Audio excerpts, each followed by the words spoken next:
Jonathan Ferretti's senior year of high school had challenges beyond what most kids ever have to experience: cancer treatments and quarantines for his protection against COVID-19. He has acute myeloid leukemia, a blood cancer that starts in bone marrow. With the blood counts can cause us to get sick, or it can cause us to bleed. To get through it all, Transfusions are very important to us to help keep us healthy. the need for blood is critical now more than ever. I have never seen it like this before, ever. The worst emergency blood shortage in years. We're in a global pandemic. We're also in a global blood shortage. And so when I say it's bad, I'm the one that sees the gap.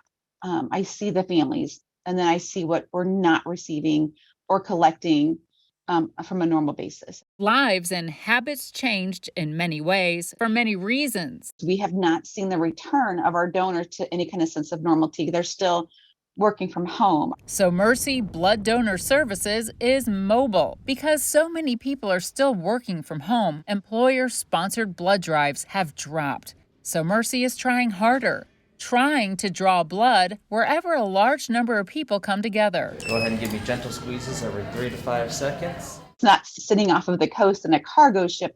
We really are fully dependent on people still coming in and donating blood. Mercy Hospital St. Louis is the only hospital in Missouri with its own mobile blood drives and blood supply. We're not 100% wholly dependent on any outside supplier to make sure that we have those life-saving products. Collections are for Mercy hospitals in the St. Louis region to avoid what feels like a nightmare. The car accident that they transfused 300 units overnight.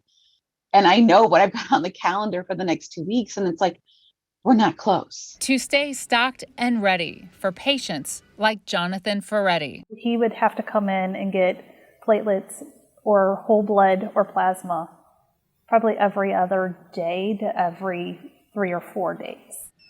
This is what it takes. It takes an hour.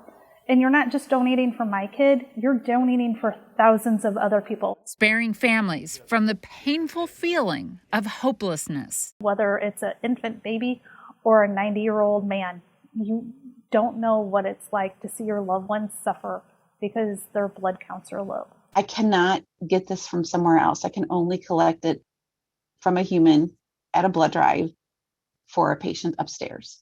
Because we're so close to ground zero, and by ground zero, I mean patient floors, recipient families.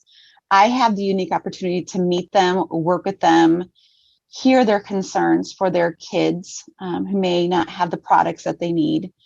So I get to experience that, good or bad. I do experience it. But it's also the motivator, what keeps me going to try to get these drives to come in and produce, to try to still get our community groups to still host the events, our high schools trying to still get them to do things with us, and knowing that we're seeing only a fraction of what we would see pre-COVID.